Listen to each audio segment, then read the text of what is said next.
मोरे ओमकार मोरे classes और आप सभी लोगों का हार्दिक स्वागत करता हूं। आज हम कक्षा 12वीं का जो इतिहास का जो फर्स्ट चैप्टर है ईंट मनके तथा अस्थियां, इस चैप्टर को पढ़ने वाले हैं। और जैसा कि इस चैप्टर को हम हड़प्पा सभ्यता का इतिहास या हड़प्पा सभ्यता के नाम से भी जानते हैं, इस चैप्टर को स्टार्ट करने वाले हैं। और ये जो चैप्टर है हमारे यूपी बोर्ड के बच्चों के लिए होने वाला है।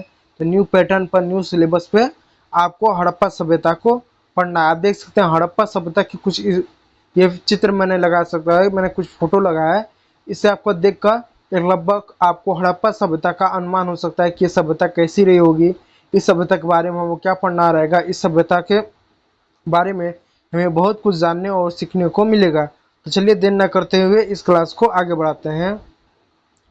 तो जैसा कि दोस्तों देखिए, हम जो है इसमें इतिहास पढ़ेंगे हड़प्पा सभ्यता को। हड़प्पा सभ्यता पढ़ने से पहले हम इतिहास के बारे में थोड़ा सा जान लेते हैं, क्योंकि दोस्तों अगर हम इतिहास पढ़ रहे हैं, अगर हम इतिहास के विद्यार्थी हैं, तो इतिहास क्यों पढ़ना चाहिए, इतिहास पढ़ने के क्या फ़ायदे हैं, या इतिहास से संबंधित कुछ चीज़ों को जान लेते हैं। क्योंकि कभी कभार कुछ लोग पूछ देते हैं कि आप इतिहास के जनक को बताइए, इतिहास के वर्गीकरण को बताइए, इतिहास कितने प्रकार का होता है। इससे संबंधित बहुत सारी चीज़ों को लोग जो कि पूछते हैं, तो इसको हमको जान लेना चाहिए। उसके बाद मुझे लगता है कि हमें इतिहास पढ़ना आरंभ करना चाहिए। यदि आप पहले से जानते हो तो अच्छा है, नहीं जानते तो चलिए पहले इन सभी चीज़ों को जान लेते हैं कि इतिहास के जनक कौन है, इतिहास को वर्गीकरण कितने भागों में बांटा जाता है, और इसके जानने के क्या क्या प्रमाण होते हैं, इतिहास को किन आधारों पर जाना जा सकता है, किन आधारों पर पढ़ा जा सकता है, किन आधारों पर समझा जा सकता है। इन सभी चीज़ों को जानते हैं। देखिए, इतिहास के जो जनक है वो हेरोडोटस को माना जाता है, यानी इतिहास के लेखक, इतिहास के जनक, इतिहास के जन्मदाता जो है वह हेरोडोटस को माना जाता है। यदि आपसे कोई भी पूछे इतिहास के जनक कौन है, तो आप कम शब्दों में ये कहिए इतिहास के जनक जो है वो हेरोडोटस है। अब देखिए जो इतिहास है, जैसा कि आप इतिहास पढ़ते थे, इतिहास में आप प्राचीन इतिहास पढ़ते हैं, मध्यकालीन इतिहास पढ़ते हैं, आधुनिक इतिहास पढ़ते हैं। वास्तव में वो इतिहास का वर्गीकरण नहीं है, वो तो हम अपनी चीज़ों को अच्छे से पढ़ने के लिए, अच्छे से चीज़ों को समझने के लिए हम प्राचीन इतिहास, मध्यकालीन इतिहास, आधुनिक इतिहास में वर्गीकरण करते हैं। लेकिन वास्तव में इतिहास को प्राचीन इतिहास, मध्यकालीन इतिहास या आधुनिक इतिहास के रूप में वर्गीकरण नहीं किया जाता है। इतिहास को 3 भागों में वर्गीकरण किया जाता है। आप देख सकते हैं पहला नंबर जो दिया है जिसका नाम है प्रागैतिहासिक काल, दूसरा आपको दिया है अर्ध ऐतिहासिक काल, और तीसरा दिया है ऐतिहासिक काल। इन 3 भागों में क्या हम इतिहास को पढ़ते हैं, जानते हैं और इतिहास को बांटा जाता है। अब प्रागैतिहासिक काल क्या होता है, आद्य ऐतिहासिक काल क्या होता है, ऐतिहासिक काल का क्या होता है, इन सबको जो है हम जो है संक्षिप्त में जान लेते हैं। उसके बाद हम जो है आगे बढ़ेंगे। देखिए उन सब का यहाँ पर कुछ हमने उदाहरण लिया है, कुछ हमने परिभाषा लिया है, कुछ इन चीज़ों को लिया है जिससे आप आसानी से समझ सके। तो पहला, इतिहास को 3 भागों में बांटते हैं, जो कि आप यहाँ पीछे दे सकते हैं। इतिहास को जो है क्या इन 3 भागों में बांटते हैं, प्रागैतिहासिक काल, आद्य ऐतिहासिक काल और ऐतिहासिक काल। तो पहला जानते हैं कि प्रागैतिहासिक काल क्या होता है। देखिए प्रागैतिहासिक काल का बात करें तो इसका लक्षण देखिए।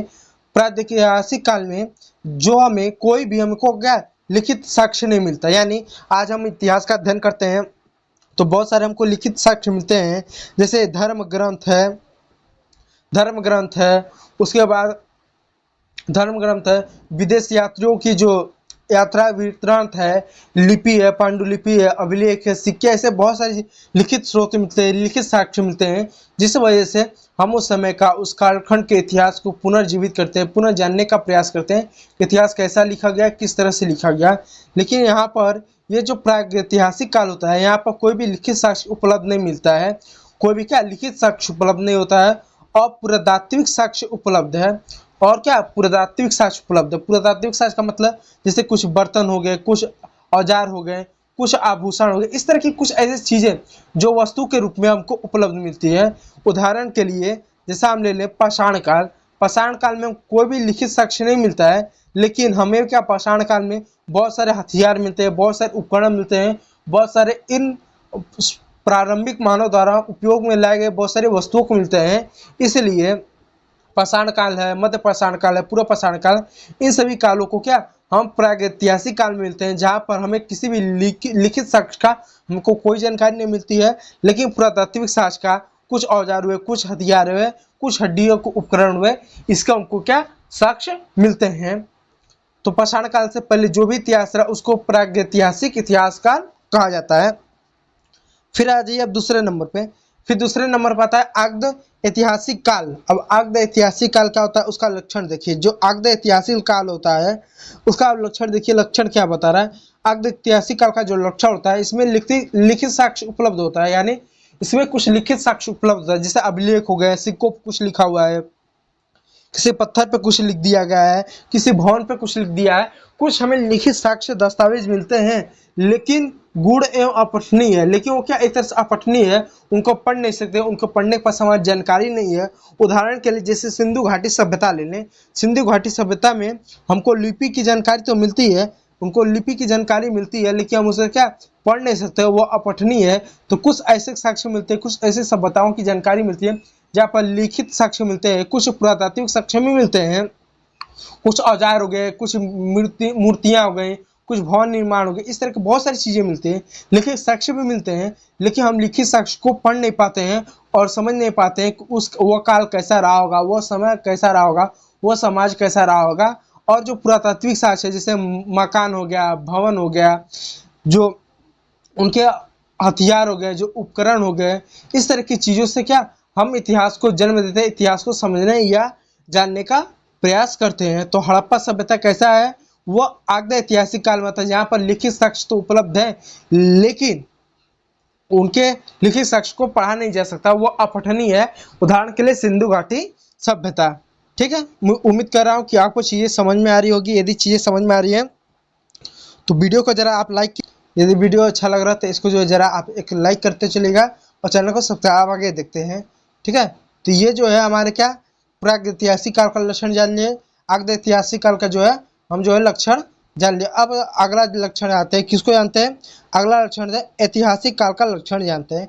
अब ऐतिहासिक काल का लक्षण क्या, देखिए ऐतिहासिक काल का जो लक्षण उसमें पुरातात्विक साक्ष्य रहता है, साथ में साहित्यिक भी रहता है, दोनों साक्ष्य के आधार पर निर्धारण किया जाता है। यानी ऐतिहासिक काल में इसमें हम क्या करते हैं, हमारे पास पुरातात्विक साक्ष्य होता है, मिट्टी के बर्तन हो गया, औजार हो गए, कृषि का औजार हो गए, कुछ उपकरण हो गए, वो पुरातात्विक साक्ष्य होते हैं, लेकिन साथ साथ लिखित साक्ष्य होते हैं, जैसे वेद हुआ, पुराण हुआ, उपनिषद हुआ, ऐसे लिखित साक्ष्य भी हमको मिलते हैं। और ना केवल लिखित साक्ष्य मिलते हैं बल्कि हम उन्हें पढ़े भी होते हैं, उनको अच्छे समझे भी होते हैं, उनको क्या ऐतिहासिक काल कहा जाता है। तो ऐतिहासिक काल में उदाहरण के लिए आपका आ गया, उदाहरण के लिए आपका आ गया वैदिक काल। वैदिक काल को जो देख सकते हैं, आर्यों का कहना है वैदिक काल, उत्तर वैदिक काल, इनको क्या हम जो है ऐतिहासिक काल के अंतर्गत हम जो है इन्हें रखते हैं।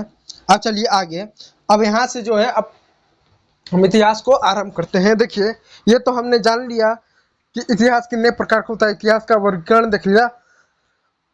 अब जो है इतिहास को जानने का जो स्रोत होता है, इतिहास को जानने का जो स्रोत होता है, किन स्रोतों के आधार पर हम इतिहास को जानते हैं, किन स्रोतों के आधार पर हम इतिहास को पुनः जन्म करते हैं, पुनर्निर्माण करते हैं, उस इतिहास को जानने का प्रयास करते हैं, उन स्रोतों को जान लेते हैं। देखिए इतिहास को जानने का दो तरह के स्रोत होते हैं, एक हमारा पुरातात्विक स्रोत होता है, एक हमारा साहित्यिक स्रोत होता है।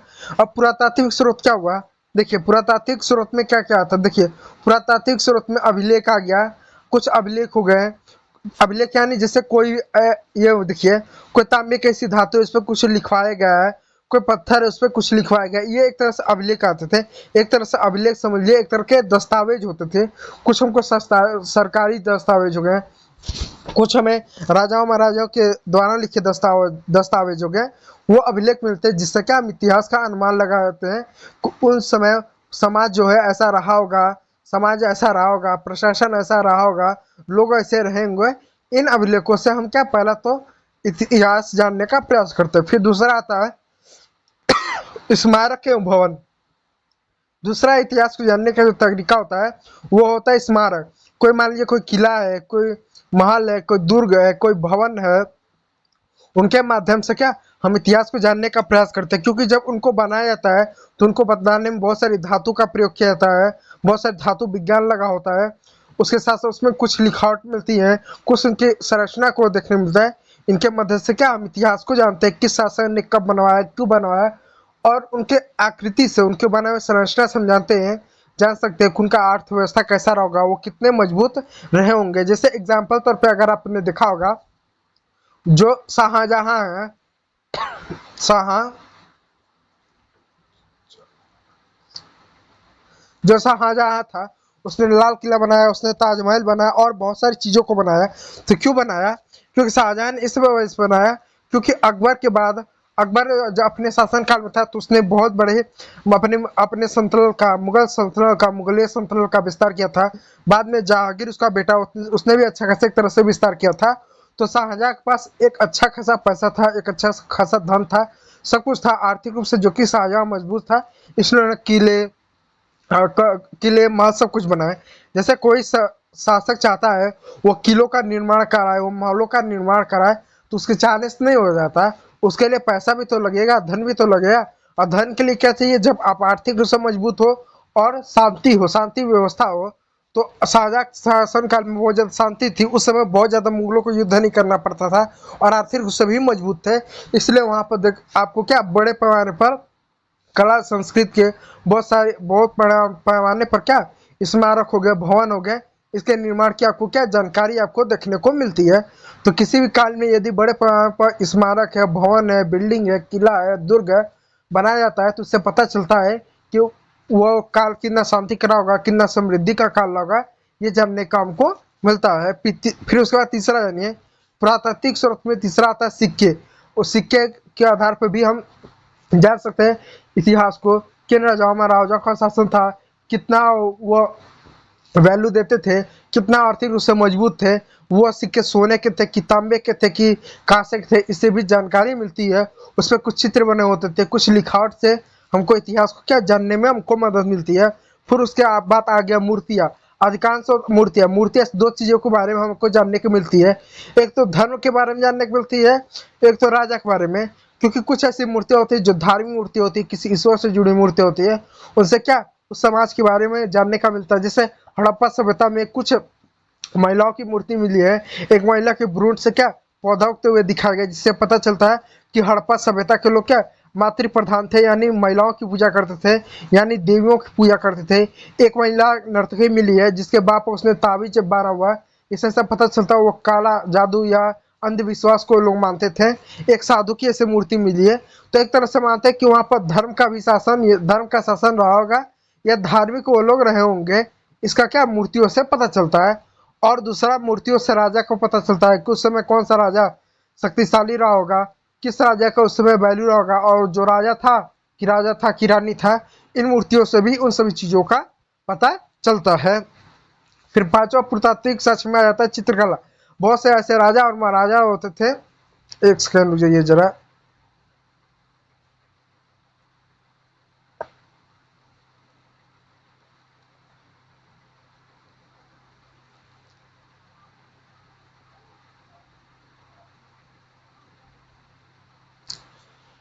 ठीक है। अब देखिए, अब चित्रकला, चित्रकला की मदद से जानते हैं कि अगर कहीं पर चित्र बना हुआ है तो उस समय समाज की जानने को मिलता था, समाज की वेशभूषा जानने को मिलता था, समाज के खान पान को मिलता था। क्योंकि आमतौर पर जो चित्रकार होते थे वो दो चीजों से संबंधित होते हैं, एक तो राज्य परिवार से होते थे, एक तो आम जनजीवन से होता है।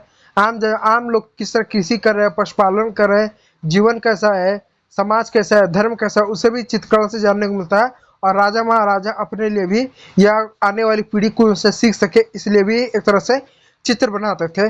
तो साहित्यिक स्रोत में इतिहास को जानने के जो दो स्रोत है, एक पुरातात्विक स्रोत, एक साहित्यिक स्रोत। तो पुरातात्विक स्रोत में अभिलेख, स्मारक, भवन, सिक्के, मूर्तियां, इनसे हम इतिहास को बड़े पैमाने पर जानते हैं। अब आइए साहित्यिक स्रोत है। साहित्यिक स्रोत को में दो स्रोत हो गए, एक हो गया भारतीय स्रोत, भारतीय स्रोत हो गया, एक हो गया विदेशी स्रोत। तो ये जो आपके जो स्रोत दिख रहे हैं, धार्मिक साहित्य, धर्मनिरपेक्ष साहित्य, संगम साहित्य, ये एक तरह से क्या भारतीय स्रोत क्या है।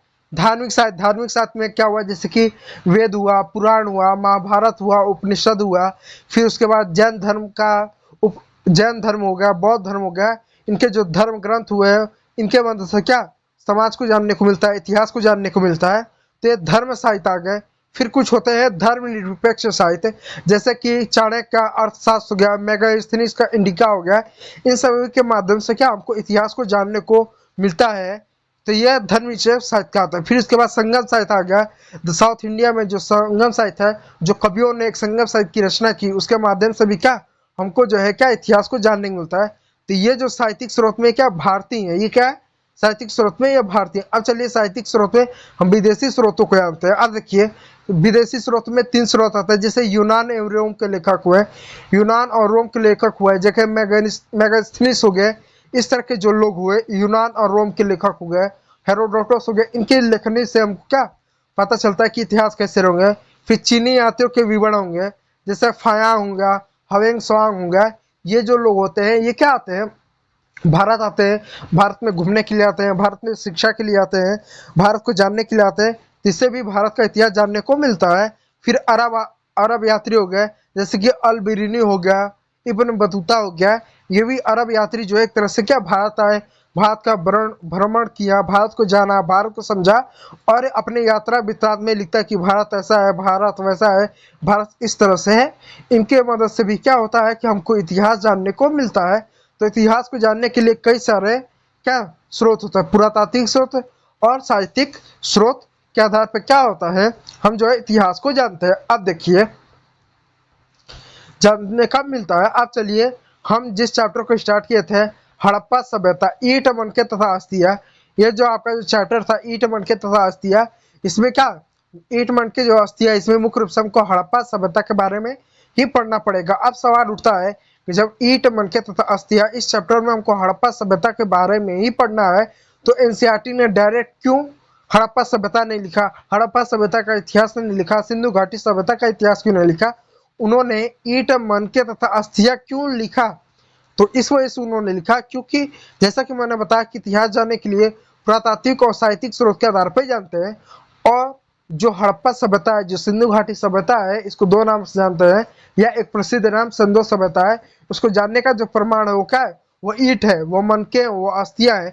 इन्हीं के आधार पर ही हम इस सभ्यता को जानते हैं, क्योंकि बड़े पैमाने पर भवन मिले हैं, भवन निर्माण मिला बड़े पैमाने पर। ये देख रहे हैं इस तरह से ईंटें मिले हैं, इस तरह से ईंटों में, इन ईंटों से हमें इस सभ्यता को जानने को मिलता है। बहुत सारे मनके यानी मिट्टी के बर्तन, मृदभांड, आभूषण, औजार मिलते हैं। इन आधार पर हमको हड़प्पा सभ्यता को जानने को मिलता है। बहुत सारी अस्थियां मिलती है, बहुत सारे कब्र मिलते हैं, बहुत सारे कब्रों में कुछ चीजें दफनाई गए थे, कुछ पशुओं को दफनाया गया था, इस तरह की चीजें मिलती है, जिससे क्या हमको हड़प्पा सभ्यता को जानने को मिलता है। इसलिए एनसीईआरटी ये नहीं चाहता है कि केवल आप हड़प्पा सभ्यता को पढ़े, बल्कि एनसीईआरटी ये भी चाहता है कि हड़प्पा सभ्यता को जानने का जो स्रोत है, जो पुरातात्विक स्रोत, उन स्रोतों के बारे में जाने, कीटों की मदद से किस तरह से हमको हड़प्पा सभ्यता को जानने को मिल रहा है, किस तरह से मनकों की मदद से हमको हड़प्पा सभ्यता को जानने को मिल रहा है, किस तरह से अस्थियों की वजह से हमको क्या हड़प्पा सभ्यता को जानने को मिल रहा है, इन सभी के बारे में जाने। चलिए अब आगे बढ़ते हैं, तो स्टार्ट करते हैं। जैसा कि मैं 2 शब्द का प्रयोग बार बार कर रहा हूँ, एक हड़प्पा सभ्यता, एक सिंधु घाटी सभ्यता। क्यों इस सभ्यता को लोग हड़प्पा सभ्यता कहते हैं, क्यों इस सभ्यता को लोग सिंधु घाटी सभ्यता कहते हैं, क्या इसका एक प्रसिद्ध नाम सिंधु घाटी सभ्यता, क्यों किसी सभ्यता को इतने सारे नाम है, इतने ज्यादा नाम क्यों। तो पहले इसके नामकरण पर हम जानते हैं। देखिए क्या दिया, पुरातात्विक विज्ञान में यह परंपरा है कि किसी भी संस्कृति या सभ्यता की सर्वप्रथम जानकारी, क्या दिया हुआ देखिए, पुरातात्विक विज्ञान में यह परंपरा है कि किसी भी संस्कृति या सभ्यता की जानकारी सर्वप्रथम जिस स्थान पर होती है, उसी के स्थान के आधार पर उसका नामकरण किया जाता है। यानी जो पुरातात्विक विज्ञान है, जो पुरातात्विक है, जो इतिहास का इन स्रोतों का, सिक्कों के आधार पर, भवनों के आधार पर, मनकों के आधार पर, चित्रों के आधार पर इतिहास का पता लगाते हैं, चीज़ों का उत्खनन करते हैं। उन विज्ञान के क्षेत्र में एक परंपरा है कि किसी भी संस्कृति की, किसी भी सभ्यता की सर्वप्रथम जानकारी जिस जगह से मिलती है, उसका नामकरण उसी के नाम पर किया जाता है। तो सबसे पहले इस सभ्यता का जो प्रमाण है, वो कहाँ पर मिला, वो हड़प्पा नामक स्थल से मिला। हड़प्पा नामक स्थल से मिला। सबसे पहले खोजा गया जो स्थल था वो हड़प्पा नामक स्थल था। सबसे पहले उत्खनन कार्य जो किया गया था वो हड़प्पा स्थल का किया गया था। इस वजह से इस सभ्यता को, इस संस्कृति को हम हड़प्पा सभ्यता या हड़प्पा संस्कृति कहते हैं।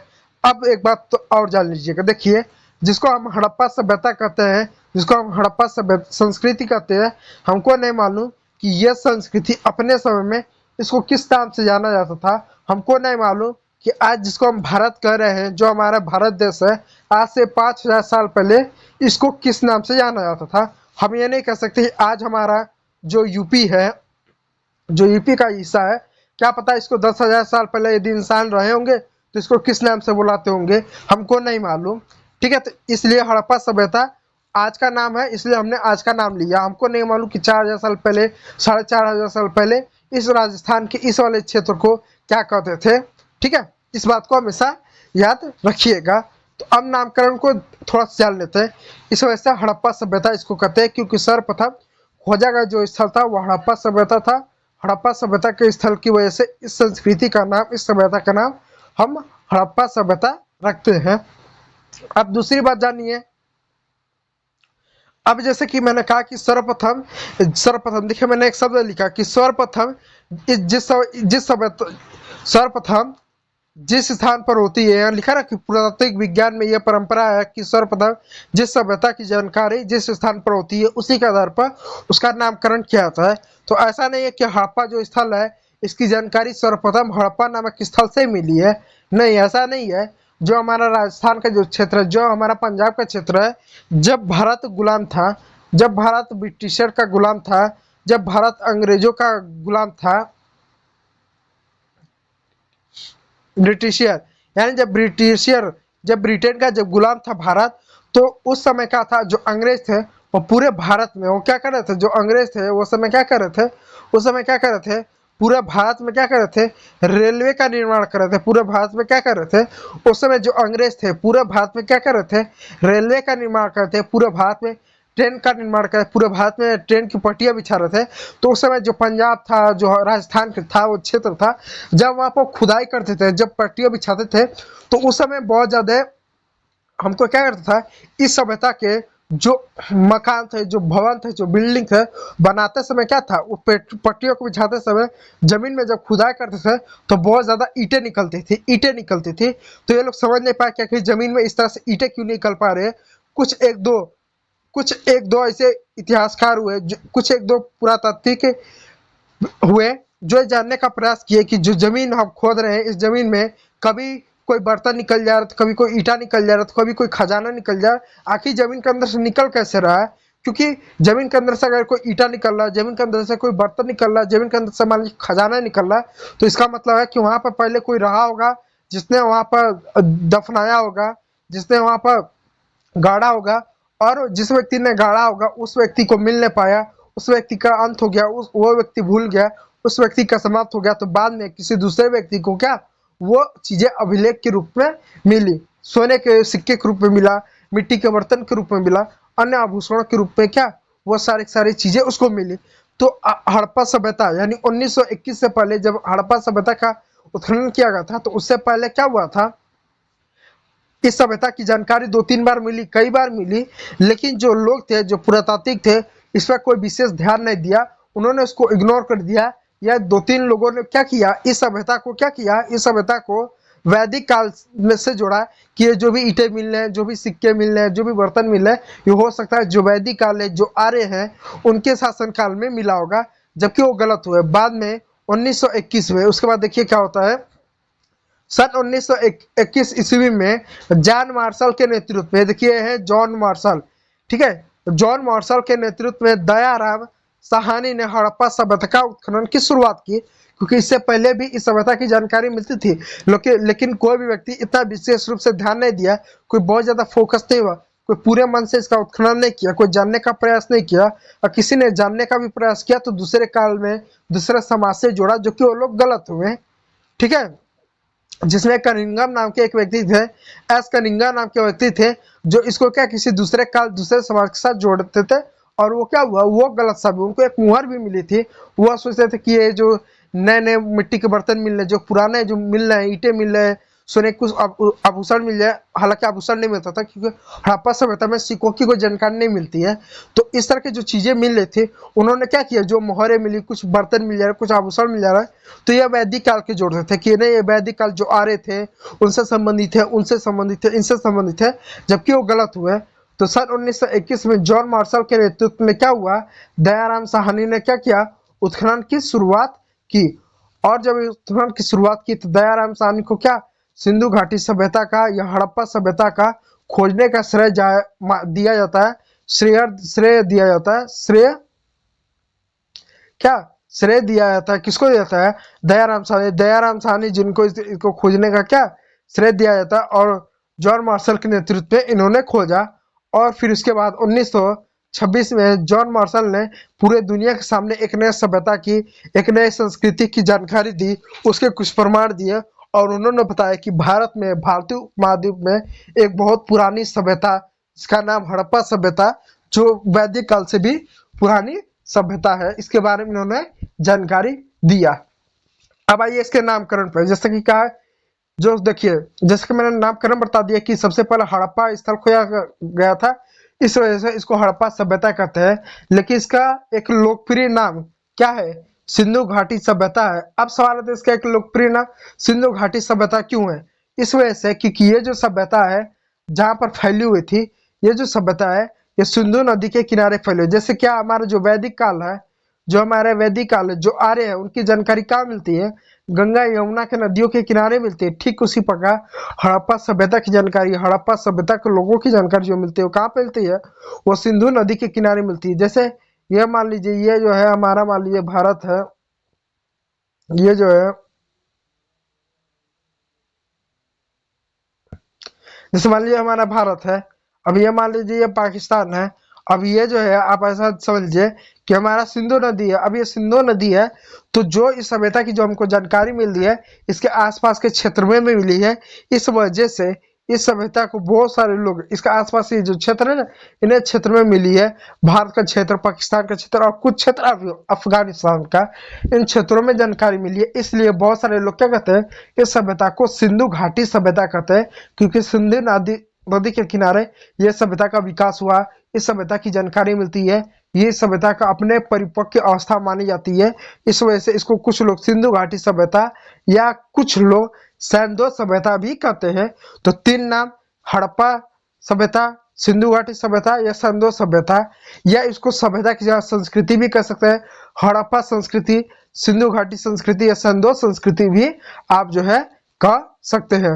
ये देख सकते हैं, ये जो है जॉन मार्शल है, ये दयाराम साहनी है, जिन्होंने क्या किया था, इसको सर्वप्रथम खोजा था। अब आगे देखते हैं, आगे इसका भौगोलिक विस्तार को अब जान लेते हैं कि आखिर ये जो है सिंधु घाटी सभ्यता है, ये कहाँ तक फैला हुआ था। देखिए, सिंधु घाटी सभ्यता का भौगोलिक विस्तार उत्तर में, देखिए सिंधु घाटी सभ्यता का भौगोलिक विस्तार जो है उत्तर में कश्मीर, यानी उत्तर में कश्मीर, मैं मैप बनाते हुए आपको दिखाते हुए और बनाते हुए मैं चलता हूँ कि मैप से आपको ज्यादा चीजें क्लियर रहेंगी।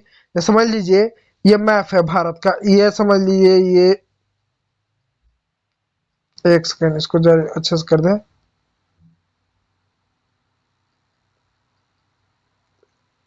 सपोज डैट, अब मान लीजिए ये भारत का मैप है, मान लीजिए भारत का मैप है, बहुत ज्यादा इस पर ध्यान मत दीजिएगा। ये मान लीजिए अब भारत का क्या मैप है, तो क्या कर रहा है, इस सभ्यता की जो जानकारी मिलती है वो कहाँ पर मिलती है, सिंधु घाटी सभ्यता की भौगोलिक विस्तार उत्तर में कश्मीर, यानी उत्तर में जो है कश्मीर में, उत्तर में कश्मीर एक जगह है जिसका नाम है मांडा। मांडा से लेकर दक्षिण में नर्मदा नदी तक, उत्तर में क्या है यहाँ पर मांडा, और दक्षिण में जो हमारा यह नर्मदा नदी है, ये मध्य प्रदेश में जो हमारा नर्मदा नदी है तक इसकी जानकारी मिलती है। पश्चिम में सुतका गेंडोर, यानी जो पश्चिम में, जो पाकिस्तान अफगानिस्तान का क्षेत्र, ये आपका जो है पाकिस्तान है, और यहाँ पर क्या आपका अफगानिस्तान का, यहाँ पे एक क्षेत्र जिसका नाम है सुतका गेंडोर, से लेकर पूर्व में आलमगीर मेरठ तक मिलते हैं, यानी पूर्व में आलमगीर मेरठ तक इसकी जानकारी मिलती है। अगर मैं अच्छे से मैप बनाकर अगर बताऊं, जैसे ये आपका, जैसे समझ लीजिए, ये अच्छे से मैं मैप बनाकर अगर मैं आपको बताऊं, ये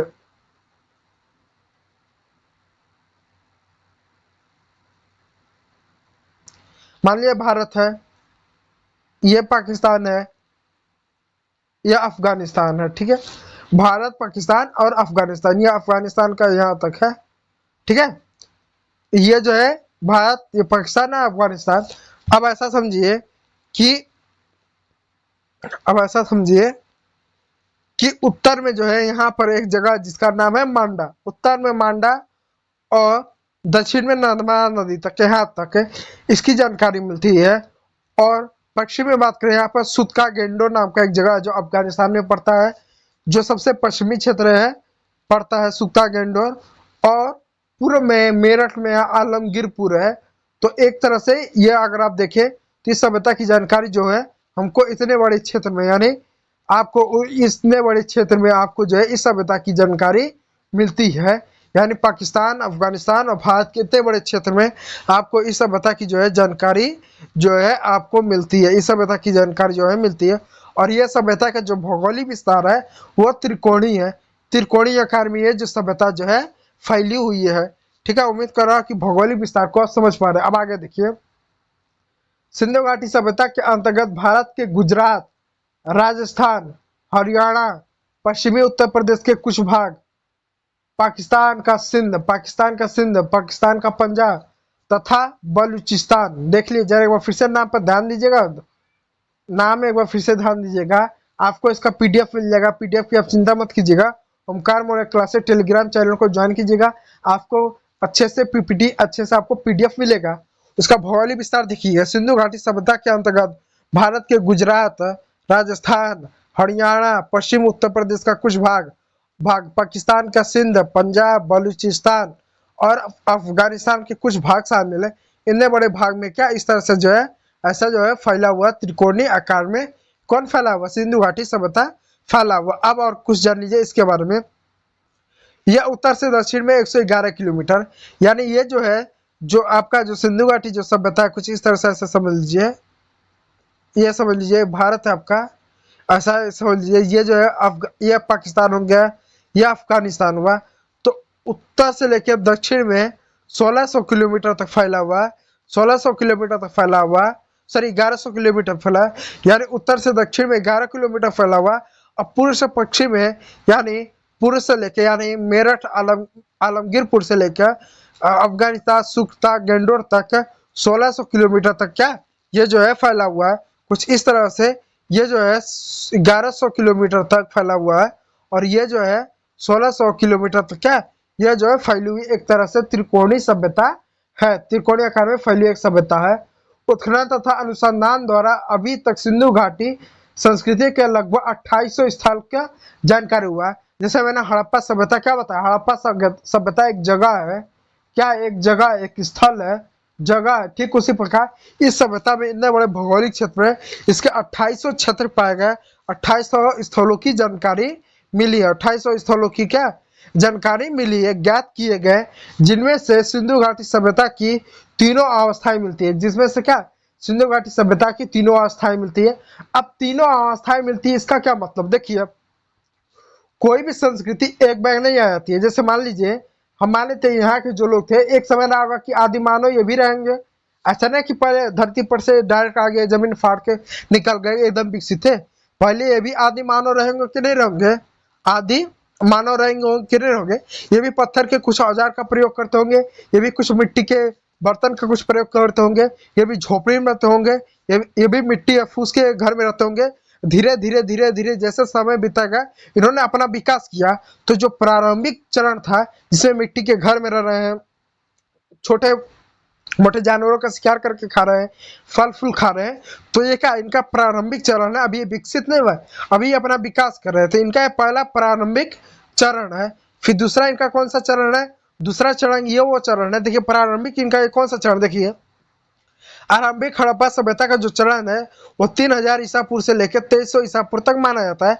यानी आज से जो है लगभग 5500 साल पहले से लेकर 5500 साल पहले से लेकर 4500 साल पहले तक माना जाता है कि ये जो सभ्यता है यह ऐसी सभ्यता थी जब ये सभ्यता प्रारंभ हुई, विकास करना प्रारंभ किया, अभी विकसित नहीं हुआ, अभी विकास कर रही है, प्रारंभ हो रहा है। कृषि का विकास हो रहा है, उद्योगों का एक तरह से विकास हो रहा है, मकानों का विकास हो रहा है, अभी गांव में रह रहे हैं, अभी शिकारी है, इस तरह के लोग हैं। तो ये 1000 साल तो इनको विकसित होने में लग जाता है। तो पहला चरण कौन सा है? आरंभिक हड़प्पा सभ्यता का ये जो चरण है, जिसमें ये अपना विकास करते हैं। फिर दूसरा चरण आता है परिपक्व सभ्यता का, जिसमें परिपक्व यानी मैच्योरिटी का चरण आता है, जिसमें हड़प्पा सभ्यता का पूरा तरह से विकास हो गया।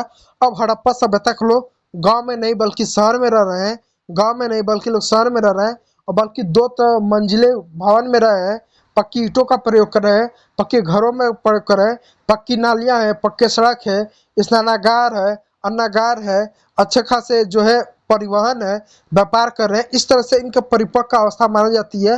वो कब से मानी जाती है? वो 2350 ईसा पूर्व से लेकर 1750 ईसा पूर्व, यानी आज से लगभग आप कह लो, आज से लगभग 4500 साल पूर्व से लेके 4500 से लेके लगभग ये कौन सा है, ये 3000 ईसा पूर्व तक, 3000 साल पहले, यानी आज से, आज का जो आपका 2024 से लेके पीछे अगर जाए 4500 से लेकर 3500 साल पहले जाए, तो ये सभ्यता ऐसी थी जहाँ पर लोग पक्के घर में रहते थे, पक्की ईंटें रहते थे, दो मालिये इनके घर होते, पक्के सड़क होते थे, पक्के नालियाँ होते थे, व्यापार होता था इनका, छोटे मोटे उद्योग होते थे, हस्तशिल्प उद्योग होते थे, अच्छी खासी आबादी था, कृषि का विकास था, पशुपालन का विकास था, इतना ये लोग विकसित थे। फिर उसके बाद ये इसका इसका दूसरा अवस्था माने जाते हैं। फिर तीसरा अवस्था आता है उत्तर हड़प्पा सभ्यता का, जिसमें क्या होता है, यह हड़प्पा सभ्यता धीरे धीरे इसका पतन होना चालू हो जाता है। धीरे धीरे सभ्यता क्या, वो समाप्त होने लगती है। कुछ लोग कहते हैं ये सभ्यता के लोग चेंज हो गए, दूसरे सभ्यता में बदल गए, यहाँ के सभ्यता के लोग भाग के कहीं दूसरे जगह चलेगा। कुछ लोग मानते हैं इस सभ्यता के लोगों का पतन हो गया, बाढ़ आ गया, सुनामी आ गया, भूकंप आ गया, अकाल हो गया, या ऐसा कुछ लोग कहते हैं कि आक्रमण हुआ होगा, आर्यों का हमला होगा, युद्ध हुआ होगा, महामारी आया होगा, बीमारी आएगा, जिससे ये सारे के सारे सभ्यता के लोग क्या होते हैं, मर जाते हैं, समाप्त हो जाते हैं, इनका पतन हो जाता है। अब पतन कब होता है? आज से लगभग 3000 साल पहले जो है इनका जो एक तरह से समझ लिया पतन हो जाता है। और 3000 साल पहले से लेकर एक समय तक आता है, तो धीरे धीरे इनका पतन मिलता है, पतन होने लगता है, इनका समापन होने लगता है, इसका क्या प्रमाण मिलने लगता है। ठीक है, तो आज के ही हड़प्पा सभ्यता में इतना रहने देते हैं। फिर कल हम हड़प्पा सभ्यता में हम क्या करेंगे, इसके नगरीय योजना को देखेंगे, इनका नगर कितना विकसित था, नगरीय योजना को देखेंगे, प्लस इनके कुछ प्रमुख शहर जैसे मोहनजोदड़ो हुआ, हड़प्पा स्थल हुआ, धौलावीरा हुआ, चांदोड़ो हुआ, कालीबंगा हुआ, ऐसे कुछ प्रमुख स्थलों को देखेंगे, समाज को देखेंगे, प्रशासन को देखेंगे, अर्थव्यवस्था को देखेंगे, इन सभी चीजों को देखेंगे। इसके लिए हमको कम से कम 4 से 5 वीडियो बनाना पड़ेगा। 4 से 5 पार्ट में क्या, ये जो आपका चैप्टर खत्म होगा, और 4 से 5 में इतना अच्छे से ये आपका चैप्टर खत्म हो जाएगा। फिर इसके लिए आपको कोई दूसरी क्लास पढ़ना ना पड़ेगा, देखना नहीं पड़ेगा, और आपको कम से कम 3 से 4 घंटे की क्लास में, टोटल जो हमारी क्लास होगा वो 3 से 4 घंटे का जो क्लास होगा, उसमें आपको पूरा हड़प्पा सभ्यता समाप्त हो जाएगा। हड़प्पा सभ्यता A to Z आपको जो है समझ में आ जाएगा। और ऐसे किसी भी वीडियो को देखने के लिए कक्षा 9वीं से लेकर कक्षा 12वीं तक के, कक्षा 9वीं से लेकर कक्षा 12वीं तक के इतिहास, भूगोल, समाजशास्त्र, अर्थशास्त्र, नागरिक शास्त्र, ऐसे विषयों को पढ़ने के लिए ओमकार मौर्य क्लासेस तक आप ज्वाइन कर सकते हैं। और पीडीएफ के लिए आप क्या करें, पीडीएफ के लिए Omkar Maurya classes Telegram channel को आप ज्वाइन करें, जहां पर आपको इसका पीडीएफ मिल जाएगा। वीडियो देखने के लिए आप लोगों का बहुत बहुत धन्यवाद। यदि वीडियो अच्छा लगा हो तो लाइक कीजिएगा, चैनल को सब्सक्राइब कीजिएगा। फिर मिलते हैं शाम 7 बजे डेली लाइव क्लास के साथ। Thank you for watching my video.